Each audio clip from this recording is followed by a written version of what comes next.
Hello and welcome to White Wolf Motorsports, and this is my first video on YouTube. And today we're going to be talking about the Dodge Charger's Australian cousin, which is known as the Chrysler Charger RT, also known as the Chrysler Valiant Charger. Make sure you like this video and subscribe to my channel for more car content. Alright, let's roll on to the video. So, the story of the Chrysler Valiant Charger dates back to 1971. It was a two-door hardtop coupe it was introduced by Chrysler Australia in 1971. It was a short wheelbase version of the concurrent Australian Chrysler Valiant sedan. Introduced in the VH Valiant series, it continued as a variant through the subsequent VJ, VK, and CL series, until production ceased in 1978.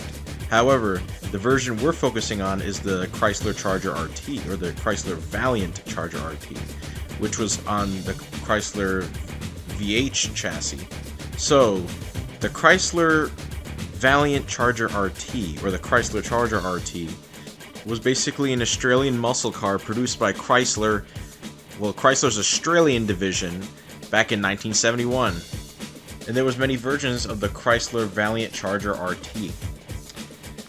So there was many different engine configurations. There was the 265 cubic inch 4.3 liter base engine at 218 brake horsepower, or 163 kilowatts, with a 3-speed manual ranging at 3,395 Australian dollars. Then there was the other RT model, which was the E38, 265 cubic inch 4.3 liter base engine with 280 brake horsepower and 210 kilowatts, and a 3-speed manual transmission for 3,975 Australian dollars.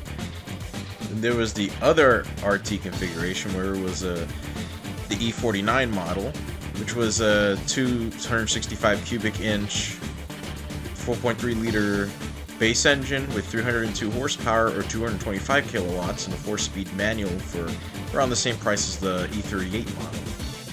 The Charger RT option E37 featured a tuned 6-pack version of the engine characterized by triple side-drop Weber carburetors, formed the basis of Chrysler's touring car racer for 1971. This engine could also be ordered as an option on all models, and even the Chrysler Valiant Charger RT's E49 engine produced a crazy amount of torque. It was remarkable on an even bearing configuration, which was enabled considerable power development previously unobtained from a 6-cylinder engines and not surpassed until the Porsche 911 Turbo release of 1975. So that means this car basically was insanely quick because of the torque. It was 7 seconds. It's pretty impressive for the time in the early 70s that something like this, and it's really insane. It's really cool. And this car is very rare, and they only had 149 produced out of the regular Valiant Chargers, but only the Valiant Charger RTs had 149 models produced. So there weren't that many made. Due to homologation rules, this car also ran in the Australian Touring Car Championship as well. In 1971, Chrysler entered the Australian Touring Car Championship. In 1972, they pulled out. However, in 1973, there were still non-manufacturer supported teams driving the Charger RTs in the Australian Touring Car Championship, even after Chrysler ended support in 1972. The original 1971 RT E38 models only had a 3-speed manual transmission due to the fact that the 4-speed manual transmission was not ready yet, since it wasn't ready until 1972. Meanwhile, cars like the Ford Falcon GT-HOs and the Holden XU1s, this car was just 1 gear short. In the 1971 Australian Touring Car Championship season, there was 3 works cars entered at Bathurst in 1971, and one out of the two cars managed to finish the race, and that was the Doug Chivas and Graham Moore car. But the other car suffered a blown head gasket, and Chivas and Moore soldiered on to finish the race, albeit 5 laps behind the Gohegan and Brown team car. So one of them basically did not finish the race, but the other one did, and Chrysler was trying their best at that time against Holden and Ford. And there was a lot of issues during their first season in the Australian Touring Car Championship, but they didn't give up. Also, the racing performance of the E38 RT Chargers also was compromised by a non-power assisted 11-inch ventilated front disc brakes and calipers, which were considered marginal for competition use given the greater power and speed of these cars. And Ford had the Ford Falcon GTHO Phase 3, which had a 5.8-liter V8 engine.